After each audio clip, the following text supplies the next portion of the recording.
जो बोले सो निर्भय।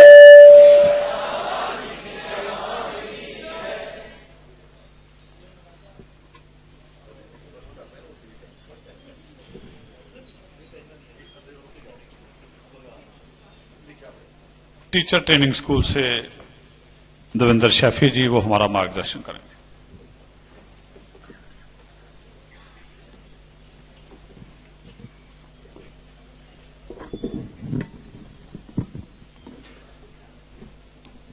स्टेज पर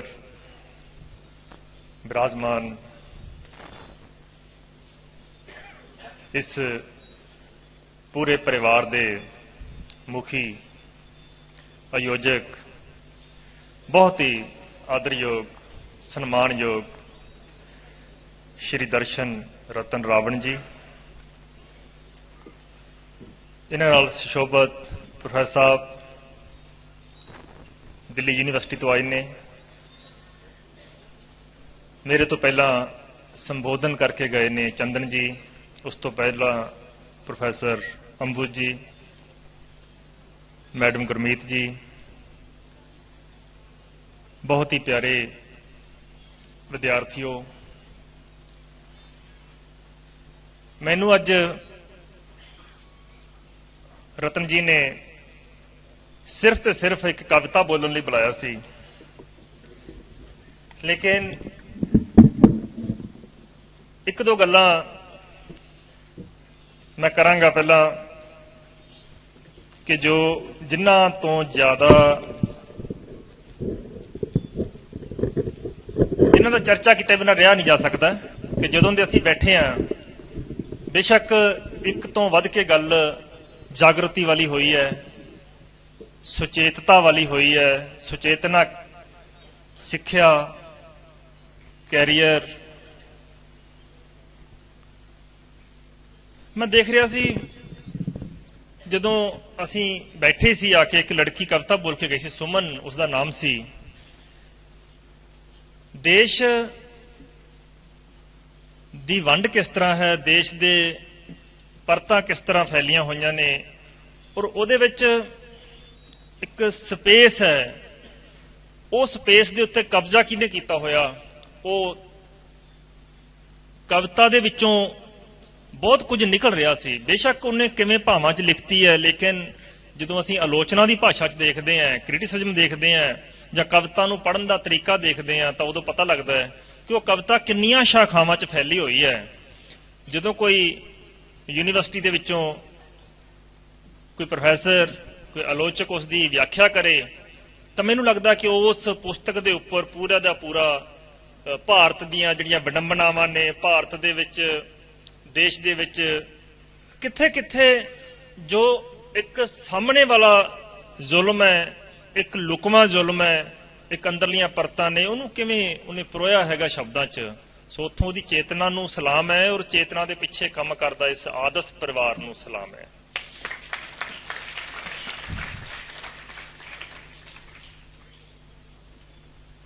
रिया वर्गी लड़की विहारक गल्लां करके गई है, जदों देवी देवतियां की गल कर रही सी कि तुहानूं घंटियां खड़काउण नाल कुछ नहीं मिलना।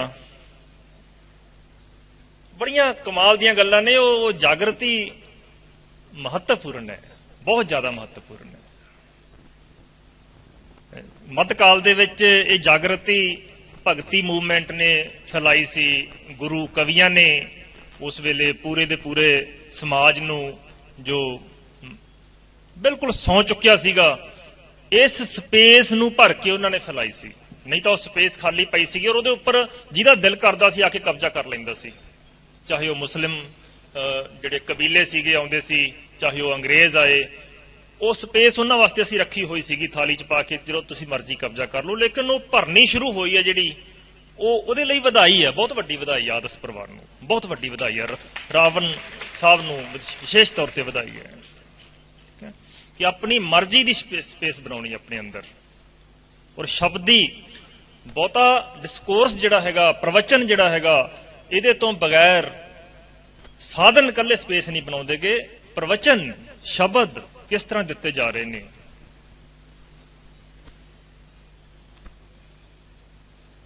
ਮਨੀਸ਼ਾ ਦੀ ਇੱਕ ਬੜੀ ਬਰਨਿੰਗ ਸਪੀਚ ਸੀਗੀ। ਇਹੋ ਜਿਹਾ ਜਜ਼ਬਾ ਹੋਣਾ ਚਾਹੀਦਾ ਹੈ। ਜਦੋਂ ਕਿਤੇ ਸਵਾਮੀ ਰਾਮ ਹੋਏ ਸੀ, ਭਾਰਤ ਦੇ ਬੜੇ ਗਣਿਤਕ ਸੀਗੇ, ਉਹ ਕਹਿੰਦੇ ਹੁੰਦੇ ਸੀਗੇ ਵੀ ਭਾਰਤ ਪੈਦਾ ਹੀ ਬੁੱਢਾ ਹੁੰਦਾ ਹੈ, ਕਿਉਂਕਿ ਭਾਰਤ ਵਿੱਚ ਜਵਾਨ ਪੈਦਾ ਨਹੀਂ ਹੁੰਦੇ, ਉਹਨਾਂ 'ਚ ਅੱਗ ਨਹੀਂ ਬਲਦੀਗੀ। ਉਸ ਗੱਲ ਨੂੰ ਝੂਠਾ ਕਰਤਾ ਮਨੀਸ਼ਾ ਹੋਰਾਂ ਨੇ। ਸਾਹਮਣੇ ਦੇਖਿਆ ਮੈਂ ਕਿ ਮੱਚਦਾ ਬਰਨਿੰਗ ਖਿਆਲ ਭਾਰਤ ਦੇ ਵਿੱਚ ਜਵਾਨ, ਉਹਨਾਂ 'ਚ ਗੁੱਸਾ ਔਰ ਗੁੱਸੇ ਦੇ ਪਿੱਛੇ ਹੋਸ਼, ਇਹ ਸਾਰੀਆਂ ਚੀਜ਼ਾਂ ਦੇਖੀਆਂ ਨਹੀਂ ਅੱਖੀਆਂ। ਬੇਟੀ ਬੈਠੀ ਹੈ ਨੋਬਲ, ਵਿੱਚੋਂ ਵੀ ਬਹੁਤ ਅੱਛੇ ਸਪੀਕਰ ਬੋਲ ਕੇ ਗਏ ਨੇ, ਬੱਚੇ ਬੋਲ ਕੇ ਗਏ ਨੇ, ਉਹਨਾਂ ਸਭ ਨੂੰ ਮੈਂ ਸਲਾਮ ਆਖਾਂਗਾ, ਕਿਉਂਕਿ ਹਰ ਇੱਕ ਦਾ ਨਾਮ ਲੈਣਾ ਔਰ ਸਮਾਂ ਕੀਮਤੀ ਬਹੁਤ ਹੈ। ਇਹ ਬੱਚੀ ਜਿਹੜੀਆਂ ਗੱਲਾਂ ਕਰ ਗਈ, ਔਰ ਇੱਕ ਗੱਲ ਜਿਹੜੀ ਵੱਡੇ ਵੱਡੇ ਸਿੱਖਿਆ ਸ਼ਾਸਤਰੀ ਨਹੀਂ ਕਹਿ ਸਕਦੇਗੇ ਕਿ ਸਕੂਲ ਮਾਫੀਆ ਤੇ ਨਾਲ ਜਿਹੜਾ ਵਿਭਾਗ ਹੈ ਸਿੱਖਿਆ ਵਿਭਾਗ, ਉਹਨਾਂ ਦੋਵਾਂ ਦਾ ਗੱਠਜੋੜ। ਸਕੂਲ ਮਾਫੀਆ ਸ਼ਬਦ ਮੈਂ ਨਹੀਂ ਸੁਣਿਆ ਸੀ ਅਜੇ ਤੱਕ, ਵੀ ਇਹਨੂੰ ਸੋਚਦੇ ਹੁੰਦੇ ਸੀ ਅਸੀਂ ਕੀ ਕਹੀਏ ਵੀ ਜਿਹੜੇ ਪ੍ਰਾਈਵੇਟ ਸਕੂਲ ਹੈ, ਸਾਡੀਆਂ ਡਿਊਟੀਆਂ ਲਗਾਈਆਂ ਜਾਂਦੀਆਂ ਨੇ। ਜਦੋਂ ਅਬਜ਼ਰਵਰ ਦੀ ਡਿਊਟੀ, ਸੁਪਰਡੈਂਟ ਦੀ ਡਿਊਟੀ ਕੀ ਹੁੰਦੀ ਹੈ? ਨਕਲ ਰੋਕਣ ਦੀ। ਸੁਪਰਡੈਂਟ ਤੇ ਵਿਸ਼ਵਾਸ ਨਹੀਂ ਰਿਹਾ ਤਾਂ ਅਬਜ਼ਰਵਰ ਲਗਾ ਦਿੱਤੇ, ਲੇਕਿਨ ਅਬਜ਼ਰਵਰ ਚੁਣ ਕੇ ਲਗਾਏ ਜਾਂਦੇ ਸੀਗੇ ਜਿਹੜਾ ਪ੍ਰਾਈਵੇਟ ਸਕੂਲ ਦੇ ਨਾਲ ਥੋੜਾ ਜਿਹਾ ਸਹਿਯੋਗ ਕਰ ਦੇਵੇ ਨਕਲ ਮਰਾਉਣ 'ਚ। ਜੇ ਪਤਾ ਲੱਗ ਜਾਂਦਾ ਸੀ ਕਿ ਇਹ ਵਿਅਕਤੀ ਨਹੀਂ ਮਰਾਉਂਦਾ, ਉਹਨੂੰ ਕਹਿੰਦੇ ਉਹਨੂੰ ਅਬਜ਼ਰਵਰ ਨਾ ਭੇਜਿਓ।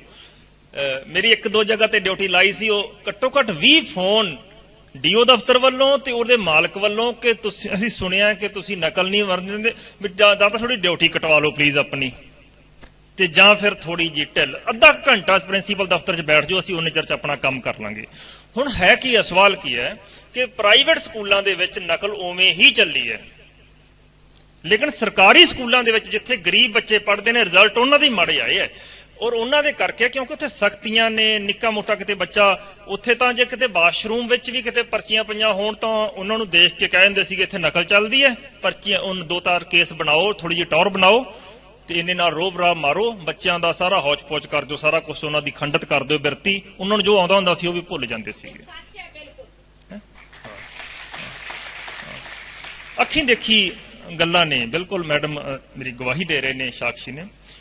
ਵਿੱਕੀ ਜੀ ਬੈਠੇ ਨੇ, ਮੇਰੇ ਦੋਸਤ ਨਾਲ ਆਏ ਸਨ, ਉਹ ਕਹਿੰਦੇ ਸਨ ਕਿ ਰਾਵਣ ਜੀ ਦੇ ਦਰਸ਼ਨ ਕਰਨੇ ਨੇ।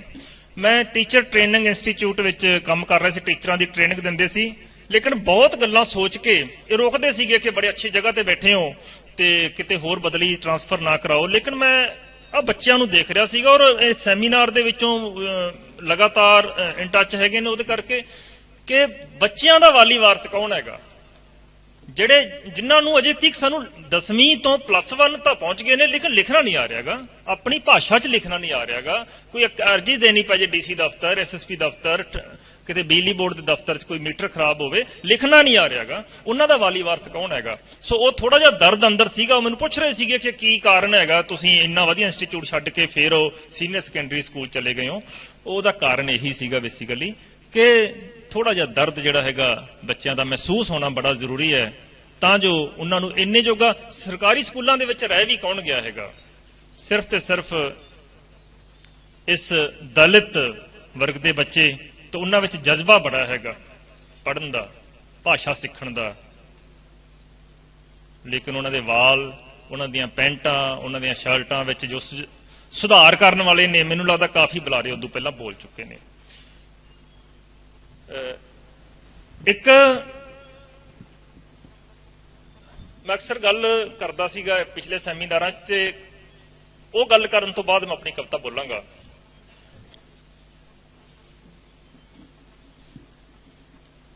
ਕਿ ਕਿਤੇ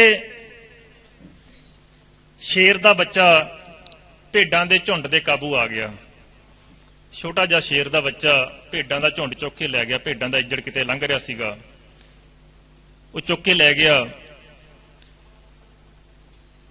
ਜਿਹੋ ਜੀ ਸੰਗਤ ਹੁੰਦੀ ਹੈ, ਬੰਦਾ ਉਹੋ ਜਿਹਾ ਬਣ ਜਾਂਦਾ ਹੈ।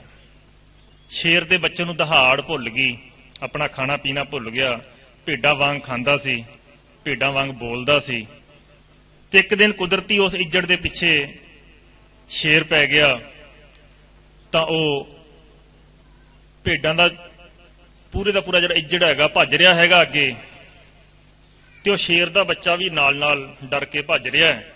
ਤਾਂ ਸ਼ੇਰ ਉੱਚੀ ਆਵਾਜ਼ ਮਾਰਦਾ ਉਹਨੂੰ, ਕਹਿੰਦਾ ਮੈਂ ਭੇਡਾਂ ਨੂੰ ਤਾਂ ਖਾ ਸਕਦਾ, ਲੇਕਿਨ ਤੂੰ ਮੈਥੋਂ ਕਿਉਂ ਡਰ ਰਿਹਾ? ਲੇਕਿਨ ਉਹ ਵਿਸ਼ਵਾਸ ਨਹੀਂ ਕਰਦਾ। ਸ਼ੇਰ ਅੱਗੇ ਜਾ ਕੇ ਉਹਨੂੰ ਘੇਰਦਾ ਹੈ, ਉਹਨੂੰ ਪੁੱਛਦਾ ਹੈ ਵੀ ਤੇਰੇ ਭੱਜਣ ਦਾ ਕੀ ਕਾਰਨ ਹੈ? ਭੇਡਾਂ ਤਾਂ ਮੈਥੋਂ ਡਰ ਕੇ ਭੱਜ ਰਹੀਆਂ, ਤੂੰ ਕਿਉਂ ਭੱਜ ਰਿਹਾ? ਉਹਨੂੰ ਵਿਸ਼ਵਾਸ ਡਰ ਨਾਲ ਕੰਬ ਰਿਹਾ ਹੈਗਾ। ਸ਼ੇਰ ਕਹਿੰਦਾ ਤੂੰ ਮੇਰੇ ਵਰਗਾ ਹੈ, ਮੈਥੋਂ ਨਾ ਡਰ। ਉਹ ਮੰਨ ਨਹੀਂ ਰਿਹਾਗਾ, ਕਹਿੰਦਾ ਤੂੰ ਮੇਰੇ, ਉਹ ਡਰ ਰਿਹਾ, ਕੰਬ ਰਿਹਾ। ਉਹਨੂੰ ਕਹਿੰਦੇ ਬੜੇ ਜ਼ਬਰਦਸਤੀ ਢੰਗ ਦੇ ਨਾਲ, ਚੰਦਨ ਜੀ ਗੱਲ ਕਰ ਰਹੇ ਸਨ ਕਿ ਕਈ ਵਾਰਾਂ ਜ਼ਬਰਦਸਤੀ ਲਿਆਉਣੇ ਪੈਂਦੇ ਬੱਚੇ, ਸੋ ਜ਼ਬਰਦਸਤੀ ਉਹ ਸ਼ੇਰ ਜਿਹੜਾ ਹੈਗਾ ਉਹਨੂੰ ਖਿੱਚ ਧੂ ਕੇ ਖੂਹ ਦੇ ਕੋਲੇ ਲੈ ਜਾਂਦਾ ਹੈ। ਖੂਹ ਦੇ ਵਿੱਚੋਂ ਆਪਣੀ ਸ਼ਕਲ ਦਿਖਾਉਂਦਾ, ਕਹਿੰਦਾ ਮੇਰੀ ਸ਼ਕਲ ਨਾਲ ਤੇਰੀ ਸ਼ਕਲ ਰਲਦੀ ਆ, ਦੇਖ। ਉਹ ਹੰਗਾਰਾ ਭਰਦਾ ਵੀ ਹਾਂ ਸ਼ਕਲਾਂ ਤਾਂ ਬਰਾਬਰ ਹੈ। ਕਹਿੰਦਾ ਫਿਰ ਤੂੰ ਭੇਡਾਂ 'ਚ ਕਿਉਂ ਵੜ ਚਲਾ ਗਿਆ? ਭੇਡਾਂ ਵਾਂਗੂ ਕਿਉਂ ਬੋਲ ਰਿਹਾ ਹੈਗਾ? ਬਹਿ ਬਹਿ ਕਿਉਂ ਕਰ ਰਿਹਾ ਹੈਗਾ? ਬੋਲ ਮੇਰੇ ਵਾਂਗੂ, ਦਹਾੜ ਮਾਰ। ਲੇਕਿਨ ਉਹਦੇ ਅੰਦਰੋਂ ਆਵਾਜ਼ ਨਹੀਂ ਨਿਕਲਦੀ, ਕਿਉਂਕਿ ਆਵਾਜ਼ ਸੁੱਤੀ ਹੋਈ ਹੈ, ਅੰਦਰ ਪਈ ਹੈਗੀ ਹੈ, ਭੁੱਲਿਆ ਹੋਇਆ, ਕਿਉਂਕਿ ਸੰਗਤ ਭੇਡਾਂ ਦੀ ਮਿਲ ਚੁੱਕੀ ਸੀਗੀ। ਤਾਂ ਅਭਿਆਸ ਕਰਾਇਆ ਜਾਂਦਾ, ਉਹਦਾ ਵਾਰ-ਵਾਰ ਅਭਿਆਸ ਕਰਾਇਆ ਜਾਂਦਾ ਹੈਗਾ। ਬੋਲ, ਉਹਦੀ ਆਵਾਜ਼ ਨੂੰ ਅੰਦਰੋਂ ਕੱਢਿਆ ਜਾਂਦਾ ਹੈਗਾ। ਤਾਂ ਕਿਤੇ ਜਾ ਕੇ ਸ਼ਾਮ ਤੱਕ ਉਹਦੇ ਅੰਦਰੋਂ ਦਹਾੜ ਨਿਕਲਦੀ ਹੈ। ਪਹਿਲੀ ਵਾਰ ਜਦੋਂ ਦਹਾੜ ਵੱਜਦੀ ਉਦੋਂ ਉਹਨੂੰ ਮਹਿਸੂਸ ਹੁੰਦਾ ਹੈ ਕਿ ਮੈਂ ਤਾਂ ਸ਼ੇਰ ਹੈਗਾ, ਮੈਂ ਰਲਿਆ ਕਿੱਥੇ ਫਿਰਦਾ ਸੀ।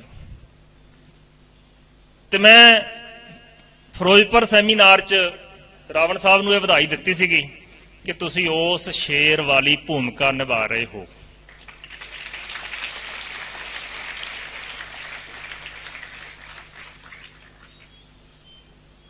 ਪਤਾ ਨਹੀਂ ਕਿੰਨੀਆਂ ਦਹਾੜਾਂ ਅੱਜ ਗਵਾਹੀ ਦੇ ਰਹੀਆਂ ਸੀ ਇਸ ਗੱਲ ਦੀ। ਬੱਚੇ ਕਹਿ ਰਹੇ ਸੀ ਕਿ ਪਹਿਲੀ ਵਾਰ ਇੱਥੇ ਬੋਲ ਰਹੇ ਹਾਂ। ਆਦਰਸ਼ ਦੀ ਦੇਣ, ਆਦਰਸ਼ ਦੀਆਂ ਪੁੱਤਰੀਆਂ ਹਾਂ ਅਸੀਂ। ਕਿੰਨੇ ਬੱਚੇ ਉਸ ਸ਼ੇਰ ਵਾਲੀ ਚੇਤਨਾ ਦੀ ਗਵਾਹੀ ਦੇ ਕੇ ਗਏ ਨੇ। ਸ਼ੇਰ ਵਾਲੀ ਕੌਨਸ਼ੀਅਸਨੈਸ ਜਦੋਂ ਜਾਗੀ ਹੈ, ਉਹ ਗਵਾਹੀ ਦੇ ਕੇ ਗਏ ਨੇ ਕਿ ਅਸੀਂ ਰਲੀਆਂ ਹੋਈਆਂ ਸੀ ਉਸ ਘੇਰੇ 'ਚ,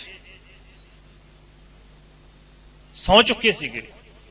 ਸੋ ਬਹੁਤ ਵੱਡੀ ਗੱਲ ਹੈ, ਬਹੁਤ ਵੱਡੀ ਗੱਲ ਹੈ, ਛੋਟੀ ਗੱਲ ਨਹੀਂ ਗੀ। ਇਹਦੇ ਨਾਲ ਹੀ ਇੱਕ ਸਵਾਲ ਕੀਤਾ ਸੀ ਇਹਨਾਂ ਨੇ ਕਿ ਤੁਸੀਂ ਇਹ ਪੁੱਛਣਾ ਸਭ ਨੇ ਘਰ ਜਾ ਕੇ ਕਿ ਮੈਂ ਕੌਣ ਹੈ।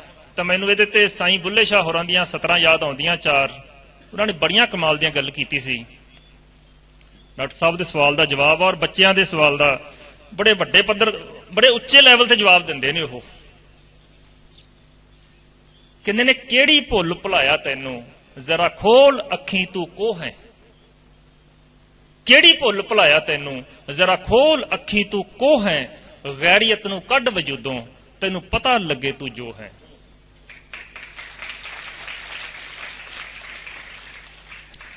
ਇੱਕੋ ਪੜਿਆ ਇੱਕੋ ਡਿੱਠਾ, ਕੌਣ ਕਹੇ ਤੂੰ ਦੋ ਹੈ। ਹਸਤੀ ਛੱਡ ਕੇ ਵੇਖ ਬੁੱਲੇ ਸ਼ਾਹ, ਜਿਹਦਾ ਨਾਮ ਜਪੇ ਤੂੰ ਉਹ ਹੈ। ਕਿੰਨਾ ਉੱਚਾ ਕਹਿਤਾ, ਕਿੰਨਾ ਉੱਚਾ ਮਨੁੱਖ ਨੂੰ ਗੱਲ ਕਰਤੀ ਹੈ, ਰੱਬ ਬਣਾਤਾ। ਔਰ ਇਹ ਗੁਰੂ ਨਾਨਕ ਸਾਹਿਬ ਵੀ ਗੱਲ ਕਰਦੇ ਨੇ ਕਿਤੇ ਬਾਣੀ 'ਚ, ਸੋ ਪ੍ਰਭ ਦੂਰ ਨਹੀਂ ਪ੍ਰਭ ਤੂੰ ਹੈ। ਭਗਤ ਨਾਮਦੇਵ ਜੀ ਵੀ ਗੱਲ ਕਰਕੇ ਗਏ ਸਨ ਇਹ ਸਿਆਣਪ ਦੀ। ਹਿੰਦੂ ਅੰਨਾ ਤੁਰਕ ਕਾਣਾ, ਦੋਹਾਂ ਤੇ ਗਿਆਨੀ ਸਿਆਣਾ। ਜਿਹਨੂੰ ਗਿਆਨ ਹੋ ਗਿਆ, ਜਾਤੀਆਂ ਹਿੰਦੂ ਅੰਨਾ ਤੁਰਕ ਕਾਣਾ, ਉਸ ਵੇਲੇ ਗੱਲ ਕਹਿ ਦੇਣੀ। ਬਹੁਤ ਉੱਚੀਆਂ ਗੱਲਾਂ ਨੇ। ਔਰ ਉਹ ਚੇਤਨਾ ਜਿਹੜੀ ਹੈ ਟਰੈਵਲ ਕਰਦੀ ਹੋਈ ਆਪਣੇ ਲਈ ਸਰੀਰ ਚੁਣਦੀ ਹੈ। ਸਰੀਰ ਚਾਹੇ ਭੀਮ ਜੀ ਦਾ ਹੋਵੇ ਤੇ ਚਾਹੇ ਰਾਵਣ ਜੀ ਦਾ ਹੋਵੇ, ਉਹ ਚੇਤਨਾ ਆਪਣੇ ਕੰਮ ਲੈਂਦੀ ਹੈਗੀ ਹੈ। ਔਰ ਉਸ ਚੇਤਨਾ ਦੇ ਵਿੱਚ ਅਸੀਂ ਸ਼ਾਮਲ ਹਾਂ। ਅੰਬੂ ਜੀ ਬੜੀ ਭਾਵਪੂਰਤ ਗੱਲ ਕਰਕੇ ਗਏ ਸਨ ਕਿ ਮੈਂ ਬ੍ਰਾਹਮਣ ਦੇ ਘਰ ਪੈਦਾ ਹੋਇਆ, ਲੇਕਿਨ ਉਹ ਕੰਮ ਕਿਵੇਂ ਲੈਂਦੀ ਹੈ ਉਹ ਚੇਤਨਾ। ਉਹ ਬ੍ਰਾਹਮਣ ਨਹੀਂ ਦੇਖਦੀ ਕਿਹਦਾ ਸਰੀਰ ਹੈਗਾ।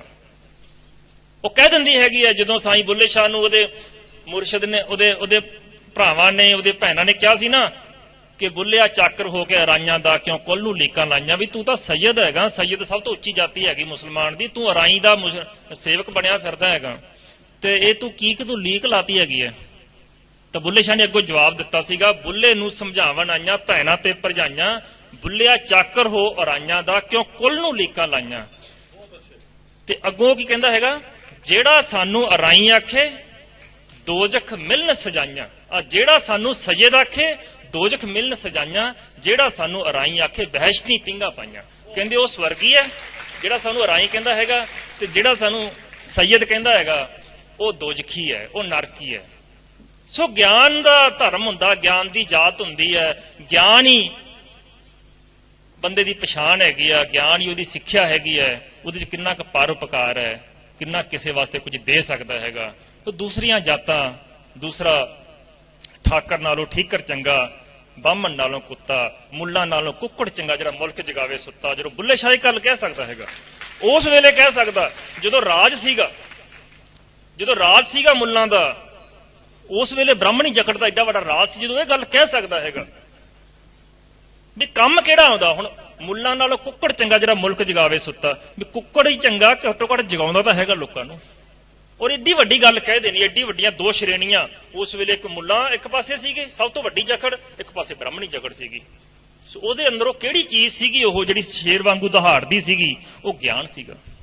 ਤੇ ਅੱਜ ਉਹ ਗਿਆਨ ਦਾ ਵਰਤਾਰਾ ਦੇਖਿਆ ਹੈਗਾ। 4-5 ਘੰਟੇ ਬੈਠ ਕੇ ਅਸੀਂ, ਸੋ ਰਾਵਣ ਸਾਹਿਬ ਜੀ ਦਾ ਹੁਕਮ ਸੀਗਾ, ਇੱਕ ਕਵਿਤਾ ਸੀਗੀ ਉਹ ਮੈਂ ਅੱਧੀ ਕੋ ਸੁਣਾਈ ਸੀਗੀ। ਔਰ ਐਤਕੀ ਵਾਰ ਕਹਿੰਦੇ ਸੀ ਸਿਰਫ ਤੂੰ ਕਵਿਤਾ ਬੋਲਣ ਆਉਣਾ ਹੈ। ਆਹ ਗੱਲਾਂ ਤੁਹਾਡੇ ਪ੍ਰੇਮ 'ਚ ਹੋ ਗਈਆਂ, ਸੁਣਾਉਣੀ ਇਕੱਲੀ ਕਵਿਤਾ ਸੀਗੀ ਮੈਂ। ਉਹ ਕਵਿਤਾ ਹੈ, ਸ਼ਰਧਾ ਅੰਦਰ ਲਿਪਟੇ ਬੇਦਾਵੇ। ਗੁਰੂ ਗੋਬਿੰਦ ਸਿੰਘ ਜੀ ਇਸ ਧਰਤੀ ਤੇ, ਪੰਜਾਬ ਦੀ ਧਰਤੀ ਤੇ ਵਿਚਰੇ, ਔਰ ਮੈਨੂੰ ਲੱਗਦਾ ਕਿ ਜੇ ਸਭ ਤੋਂ ਵੱਧ ਪਿਆਰ ਮਿਲਿਆ ਕੋਈ ਪੰਜਾਬ ਦੀ ਧਰਤੀ ਤੇ ਕਿਸੇ ਨਾਇਕ ਨੂੰ ਤਾਂ ਗੁਰੂ ਗੋਬਿੰਦ ਸਿੰਘ ਜੀ ਨੂੰ ਮਿਲਿਆ। ਬਹੁਤ ਪਿਆਰ ਕੀਤਾ ਲੋਕਾਂ ਨੇ ਉਹਨਾਂ ਨੂੰ, ਜਗ੍ਹਾ ਜਗ੍ਹਾ ਤੇ ਉਹਨਾਂ ਨੂੰ, ਉਹ ਜਿੱਥੇ ਵੀ ਰੁਕੇ ਉੱਥੇ ਉਹਨਾਂ ਦੀ ਨਾਂ ਤੇ ਜਗ੍ਹਾ ਬਣ ਗਈ। ਬਹੁਤ ਬੇਹੱਦ ਪਿਆਰ ਕੀਤਾ ਲੋਕਾਂ ਨੇ ਉਹਨਾਂ ਨੂੰ। ਤੇ ਇੱਕ ਘਟਨਾ ਸੀਗੀ ਜਦੋਂ ਲੋਕਾਂ ਨੇ, ਕੁਝ ਉਹਨਾਂ ਦੇ ਨਾਲ ਦੇ ਸਿਪਾਹੀਆਂ ਨੇ ਉਹਨਾਂ ਨੂੰ ਬੇਦਾਵਾ ਲਿਖਤਾ ਸੀ ਸਿੱਖਾਂ ਨੇ, ਪਰ ਇੱਕ ਉਲਾਮਾ ਮਿਲਿਆ ਸੀ ਕਿ ਤੁਸੀਂ ਇਹ ਕੀ ਕਰ ਆਏ ਹੋ, ਗੁਰੂ ਨੂੰ ਛੱਡ ਆਏ ਹੋ। ਪਰ ਉਹਨਾਂ ਨੂੰ ਜਦੋਂ ਸੋਝੀ ਆ ਗਈ, ਜਾਗਰਤ ਹੋ ਗਏ, ਤਾਂ ਫਿਰ ਉਹ ਬੇਦਾਵਾ ਪੜਵਾਉਣ ਵਾਸਤੇ ਮੁਕਤਸਰ ਦੀ ਧਰਤੀ ਦੇ ਉੱਤੇ ਕੁਰਬਾਨੀ ਦਿੱਤੀ।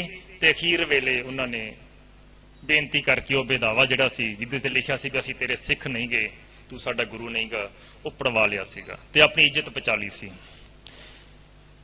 ਮੇਰੇ ਜ਼ਿਹਨ ਦੇ ਵਿੱਚ ਕਵਿਤਾ ਲੰਮਾ ਸਮਾਂ ਘੁੰਮਦੀ ਰਹੀ, ਜਦੋਂ ਦੇਖਦਾ ਰਿਹਾ ਕਿ ਕੀ ਅਸੀਂ ਬੇਦਾਵਾ ਲਿਖ ਰਹੇ ਹਾਂ ਰੋਜ਼, ਕਿ ਉਹਨਾਂ ਸਿੱਖਾਂ ਨੇ ਲਿਖਿਆ ਸੀਗਾ।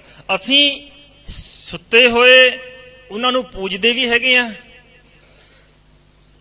ਸਿੱਖ ਵੀ ਅਖਵਾ ਰਹੇ ਹੈਗੇ ਆ, ਲੇਕਿਨ ਬੇਦਾਵਾ ਲਿਖ ਰਹੇ ਆ, ਰੋਜ਼ਾਨਾ ਬੇਦਾਵਾ ਲਿਖ ਰਹੇ ਆ, ਤੇ ਸਾਨੂੰ ਸੋਝੀ ਵੀ ਨਹੀਂ ਆ ਰਹੀ ਕਿ ਅਸੀਂ ਕਿਵੇਂ ਪੜਵਾਉਣਾ ਹੈਗਾ ਉਹ। ਸੋ ਉਹ ਕਵਿਤਾ ਸੀਗੀ, ਰਾਵਣ ਸਾਹਿਬ ਨੂੰ ਪਸੰਦ ਆਈ। ਉਹ ਕਵਿਤਾ ਮੈਂ ਤੁਹਾਡੇ ਸਾਹਮਣੇ ਪੇਸ਼ ਕਰਦਾ। ਉਹਦਾ ਨਾਮ ਹੈ ਸ਼ਰਧਾ ਅੰਦਰ ਲਿਪਟੇ ਬੇਦਾਵੇ।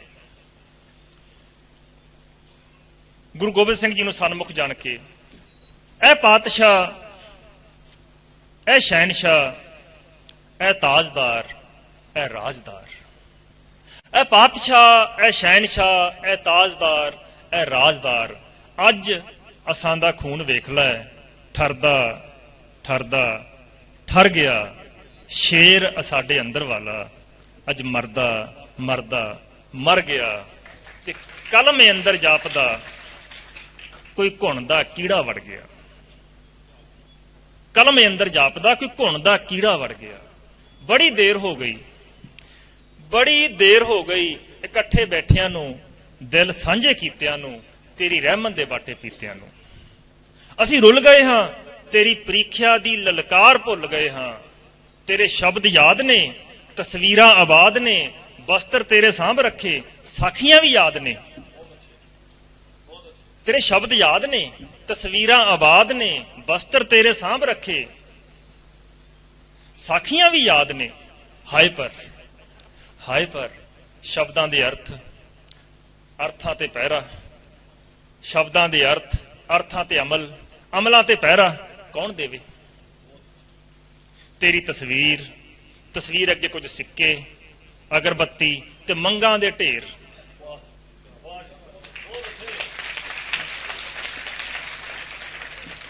ਤੇਰੀ ਤਸਵੀਰ ਅੱਗੇ ਕੁਝ ਸਿੱਕੇ, ਅਗਰਬੱਤੀ ਤੇ ਮੰਗਾਂ ਦੇ ਢੇਰ, ਇਦੋਂ ਅੱਗੇ ਕਿਵੇਂ ਵਧੀਏ? ਤੇਰੇ ਬਸਤਰਾਂ ਨੂੰ, ਕਟਾਰ ਨੂੰ, ਖੰਡੇ ਨੂੰ ਨਮਸਕਾਰ। ਇਹਨਾਂ ਨਾਲ ਜੁੜੀ ਸਾਖੀ ਸੁਣ ਕੇ ਝੂਮਣਾ, ਕੁਝ ਦੇਰ ਵਾਹ ਵਾਹ, ਬੱਲੇ ਬੱਲੇ, ਹੋਰ ਕੀ ਆ ਸਾਡੇ ਪੱਲੇ।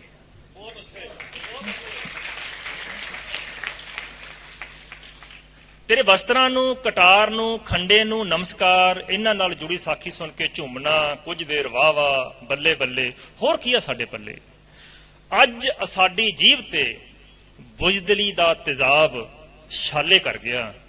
ਇਹ ਪਾਤਸ਼ਾਹ ਅੱਜ ਖੂਨ ਅਸਾਂਦਾ ਠਰਦਾ ਠਰਦਾ ਠਰ ਗਿਆ। ਪਾਤਸ਼ਾਹ ਤੇਰੇ ਅਦੁੱਤੀ ਅੰਮ੍ਰਿਤ ਨੇ ਇੱਕ ਸ਼ੇਰ ਜਗਾਇਆ ਸੀ। ਪਾਤਸ਼ਾਹ ਉਸ ਸ਼ੇਰ ਜਗਾਉਣ ਦੇ ਵਿੱਚ ਸਾਥ ਕਿਹਨਾਂ ਨੇ ਦਿੱਤਾ ਸੀਗਾ? ਰਾਵਣ ਸਾਹਿਬ ਨੂੰ ਮੈਂ ਬੇਨਤੀ ਕਰਾਂਗਾ ਬਾਅਦ ਚ ਸਪਸ਼ਟ ਕਰ ਦੇਣਾ ਆਪਣੀ ਸਪੀਚ ਦੇ ਵਿੱਚ। ਪਾਤਸ਼ਾਹ ਉਹਦੇ ਲਈ ਵੀ ਤਾੜੀ ਹੋ ਜੇ ਜਿਹੜੇ ਸ਼ੇਰ ਜਾਗੇ ਸੀਗੇ, ਕਿਉਂਕਿ ਉਹ ਸਾਰੇ ਦਾ ਸਾਰਾ ਦਲਿਤ ਸਮਾਜ ਸੀਗਾ।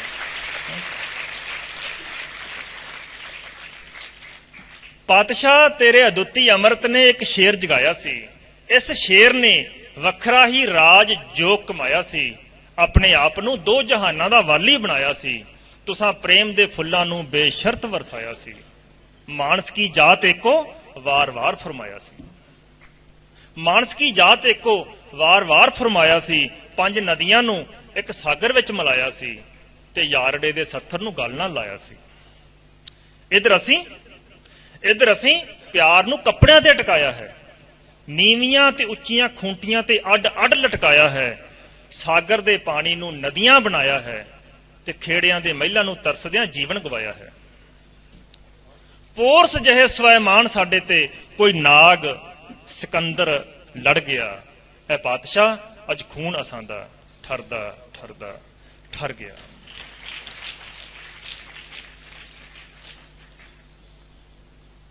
ਵੰਡ ਦੀ ਗੱਲ ਤੋਂ ਮੈਨੂੰ ਯਾਦ ਆਇਆ, ਮੈਂ ਇੱਕ ਵਾਰ ਬਠਿੰਡੇ ਗੁਜ਼ਰ ਰਿਹਾ ਸੀਗਾ ਤੇ ਉਹਦੇ ਉੱਪਰ ਇੱਕ ਦਿਵਸ ਮਨਾਇਆ ਜਾ ਰਿਹਾ ਸੀਗਾ। ਲਿਖਿਆ ਸੀ 300 ਸਾਲਾ ਮੱਲਮ ਦੀ ਡੱਬੀ ਬਖਸ਼ਿਸ਼ ਦਿਹਾੜਾ।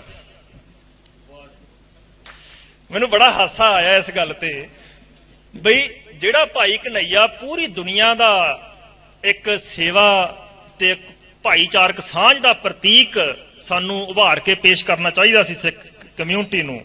ਈਸਾਈ ਜਿਹੜੇ ਨੇ ਉਹ ਕਿਵੇਂ ਪੇਸ਼ ਕਰਦੇ ਨੇ? ਇੱਕ ਸੇਵਾਦਾਰ ਨੂੰ ਉਹਨਾਂ ਦੇ ਕੋਈ ਪੇਸ਼ਕਾਰੀ ਹੁੰਦੀ ਹੈ ਜਾਂ ਰੈੱਡ ਕਰਾਸ ਦਾ ਪੂਰੀ ਦੀ ਪੂਰੀ ਸੰਸਥਾ ਬਣੀ ਆ, ਉਹ ਉਸ ਪਰਸਨ ਦੇ ਨਾਮ ਤੇ ਬਣੀ ਹੈ। ਇੱਕ ਭਾਈ ਕਨ੍ਹਈਆ ਦਾ ਏਡੀ ਵੱਡੀ ਕੁਰਬਾਨੀ ਜਿਹੜਾ ਸਰਵ ਸਾਂਝੀਵਾਲਤਾ ਦਾ ਪ੍ਰਤੀਕ ਹੈ, ਚਿੰਨ੍ਹ ਹੈ ਇੱਕ, ਉਹਦਾ ਨਾਮ ਮਿਟਾ ਕੇ ਉਹਦੇ ਨਾਂ ਤੇ ਇਹ ਲਿਖਿਆ, ਕਿੱਥੇ ਦਾ ਭਾਈ ਕਨ੍ਹਈਆ ਦਾ ਮਨਾਉਣਾ ਚਾਹੀਦਾ ਸੀਗਾ, ਉੱਥੇ ਲਿਖਿਆ 300 ਸਾਲਾ ਮੱਲਮ ਦੀ ਡੱਬੀ ਬਖਸ਼ਿਸ਼ ਦਿਹਾੜਾ, ਵੀ ਕਿਤੇ ਭਾਈ ਕਨ੍ਹਈਆ ਦਾ ਨਾਮ ਨਾ ਆ ਜੇ ਅੱਗੇ। ਸੋ ਕਿੰਨੇ ਅਸੀਂ ਸੌੜੇ ਆ, ਕਿੰਨਾ ਛੋਟਾ ਕਰ ਦਿੱਤਾ ਗੁਰੂ ਸਾਹਿਬ ਨੂੰ ਅਸੀਂ। ਉਹ ਕਿਵੇਂ ਸਾਗਰ ਬਣਾਇਆ ਸੀਗਾ, ਫਿਰ ਨਦੀਆਂ ਬਣਾਤਾ ਸੀ। ਸੋ ਉਹ ਲਫ਼ਜ਼ ਜੋ ਜ਼ਫਰਨਾਮੇ ਬਣਨੇ ਸਨ, ਉਹ ਲਫ਼ਜ਼ ਜੋ ਜ਼ਫਰਨਾਮੇ ਬਣਨੇ ਸਨ, ਖੁਸ਼ਾਮਦੀਆਂ ਨੇ ਖਾ ਲਏ। ਉਹ ਰੰਗਜ਼ੇਬ ਇਸ ਸਮੇਂ ਦੇ ਐਸਾ ਚੋਗਾ ਪਾ ਗਏ, ਆਜ਼ਾਦੀ ਦੇ ਪੈਗਾਮ ਤੋਂ ਸਾਡੇ ਕਬੂਤਰ ਵੀ ਘਬਰਾ ਗਏ। ਚਿੜੀਆਂ ਤੋਂ ਬਾਜ ਬਣਾਉਣ ਵਾਲਾ ਪ੍ਰਸ਼ਾਦ ਵੀ ਹੁਣ ਤਾਂ ਅਸੀਂ ਇੱਕ ਰਸਮ ਸਮਝ ਕੇ ਖਾ ਗਏ। ਸ਼ੁਕਰੀਆ। ਤਾਂ ਹੀ ਦਿਲ ਦਾ ਬਾਜ ਉੱਚੀਆਂ ਉਡਾਰੀਆਂ ਤੋਂ ਡਰ ਗਿਆ। ਇਹ ਬਾਦਸ਼ਾਹ ਅੱਜ ਖੂਨ ਅਸਾਂਦਾ ਠਰਦਾ ਠਰਦਾ ਠਰ ਗਿਆ। ਖੁਦਗਰਜ਼ੀਆਂ ਚਾਲਬਾਜ਼ੀਆਂ ਨੇ ਇਹ ਕਿਹੇ ਪਾੜੇ ਪਾ ਦਿੱਤੇ। ਖੁਦਗਰਜ਼ੀਆਂ ਚਾਲਬਾਜ਼ੀਆਂ ਨੇ ਇਹ ਕਿਹੇ ਪਾੜੇ ਪਾ ਦਿੱਤੇ। ਤੇਰੇ ਅਦਬੀ ਆਕਾਸ਼ ਦੇ ਸਭ ਸਿਤਾਰੇ ਤਹਿਖਾਨਿਆਂ ਵਿੱਚ ਸਜਾ ਦਿੱਤੇ। ਕੱਲੀ ਕਿਰਪਾਨ ਰਹਿ ਗਈ ਹੈ, ਜਿਹੜਾ ਅਦਬ ਸੀਗਾ, ਜਿਹੜੀ ਸਿੱਖਿਆ ਸੀਗੀ, ਉਹ ਤਹਿਖਾਨਿਆਂ 'ਚ। ਤੇਰੇ ਅਦਬੀ ਆਕਾਸ਼ ਦੇ ਸਭ ਸਿਤਾਰੇ ਤਹਿਖਾਨਿਆਂ ਵਿੱਚ ਸਜਾ ਦਿੱਤੇ। ਉਹ ਸਾਰੇ ਮਸੰਦ, ਬੱਚਿਆਂ ਨੂੰ ਸ਼ਾਇਦ ਪਤਾ ਨਾ ਹੋਵੇ, ਮਸੰਦ ਉਹ ਲੋਕ ਸੀਗੇ ਜਿਹੜੇ ਚੜਾਵਾ ਖਾਂਦੇ ਹੁੰਦੇ ਸੀ ਪੁਜਾਰੀ ਬਣ ਕੇ। ਉਹਨਾਂ ਨੂੰ ਗੁਰੂ ਸਾਹਿਬ ਨੇ ਇਤਿਹਾਸ 'ਚ ਆਉਂਦਾ ਵੀ ਸਾੜਿਆ ਸੀਗਾ ਇਕੱਠੇ ਕਰਕੇ ਉਹਨਾਂ ਨੂੰ, ਵੀ ਇਹਨਾਂ ਨੂੰ ਸਾੜ ਦਿਓ, ਇਹ ਲੋਕਾਂ ਦੇ ਉੱਤੇ ਬੋਝ ਬਣੇ ਹੋਏ ਨੇ, ਇਹ ਵਿਚੋਲੇ ਬਣਦੇ ਨੇ ਰੱਬ ਦੇ ਤੇ ਗੁਰੂ ਦੇ ਵਿਚਾਲੇ, ਲੋਕਾਂ ਦੇ ਵਿਚਾਲੇ, ਪੁਜਾਰੀ ਵਰਗ। ਤੇਰੇ ਅਦਬੀ ਆਕਾਸ਼ ਦੇ ਸਭ ਸਿਤਾਰੇ ਤਹਿ ਖਾਨਿਆਂ ਵਿੱਚ ਸਜਾ ਦਿੱਤੇ ਤੇ ਸਾਰੇ ਮਸੰਦ ਤੇਰੀ ਯਾਦ ਵਿੱਚ ਬਣੇ ਥਾਵਾਂ ਦੇ ਮੁੜ ਮਾਲਕ ਬਣਾ ਦਿੱਤੇ। ਇਹ ਕਿਹਾ ਸਮੇਂ ਦਾ ਝੱਖੜ ਹੈ ਜੋ ਗੁਲਾਬ ਤੇਰੇ ਨੂੰ ਪੱਤੀ ਪੱਤੀ ਕਰ ਗਿਆ। ਐ ਪਾਤਸ਼ਾਹ ਅੱਜ ਖੂਨ ਅਸਾਂਦਾ ਠਰਦਾ ਠਰਦਾ ਠਰ ਗਿਆ। ਪਰਮ ਪਾਤਸ਼ਾਹ ਅਜੇ ਤੱਕ ਤਾਂ ਅਸੀਂ ਤੇਰੀ ਕਿਰਪਾਨ ਦੀ ਵਰਤੋਂ ਤੇਰੇ ਪਿਆਰੇ ਸਿੱਖ ਨੰਦ ਲਾਲ ਨੂੰ ਨੰਦ ਸਿੰਘ ਬਣਾਉਣ ਲਈ ਹੀ ਕੀਤੀ ਹੈ।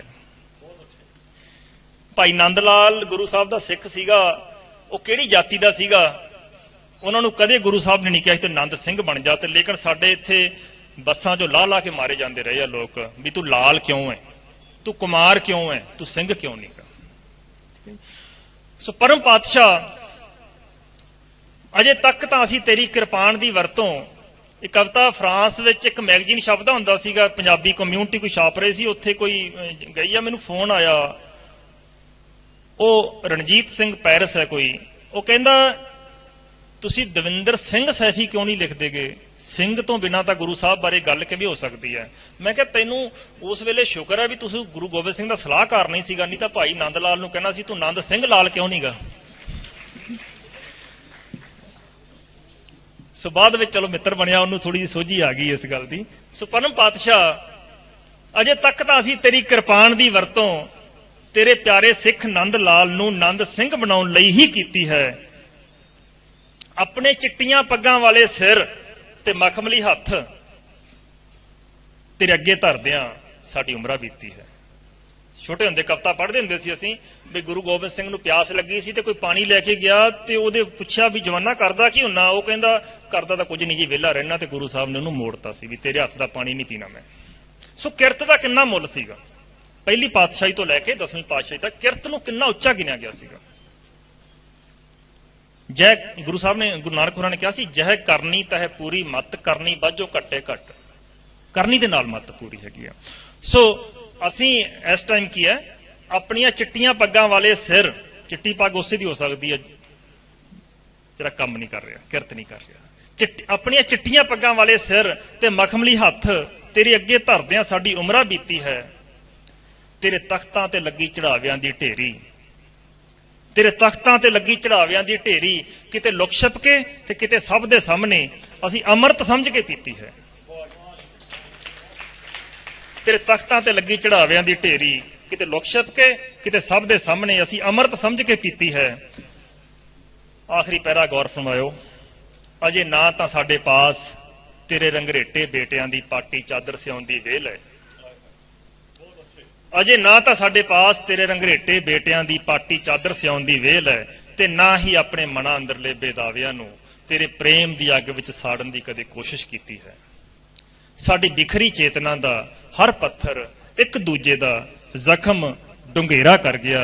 ਇਹ ਪਾਤਸ਼ਾਹ ਅੱਜ ਖੂਨ ਅਸਾਂਦਾ ਠਰਦਾ ਠਰਦਾ ਠਰ ਗਿਆ। ਇਹ ਸ਼ਹਿਨशाह ਅੱਜ ਖੂਨ ਅਸਾਂਦਾ ਠਰਦਾ ਠਰਦਾ ਠਰ ਗਿਆ। ਸਤਿ ਸ਼੍ਰੀ ਅਕਾਲ।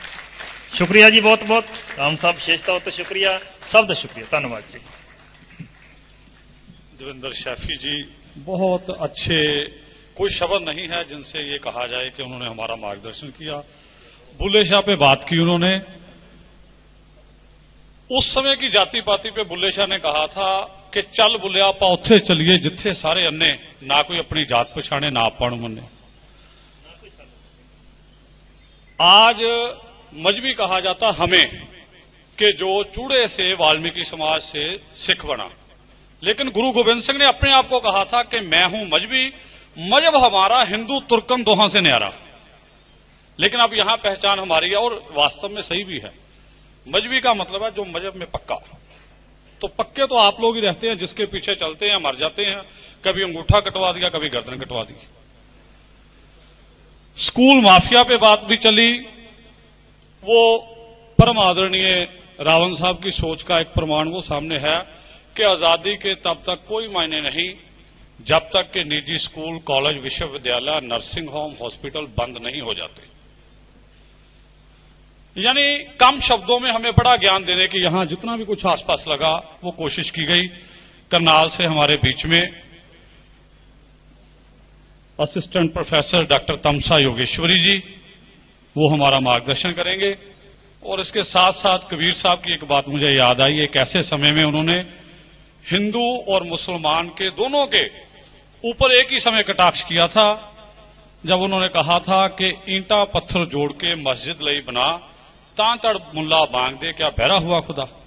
और एक ही क्षण में जब जाति पाति अपनी चरम सीमा पे थी, उसी समय उन्होंने कहा कि पोथी पढ़ पढ़ जगमोया, पंडित भयो ना कोय, ढाई आखर प्रेम के पढ़े सो पंडित होए। आज वास्तव में जरूरत है इनकी। डॉक्टर तमसा योगेश्वरी जी।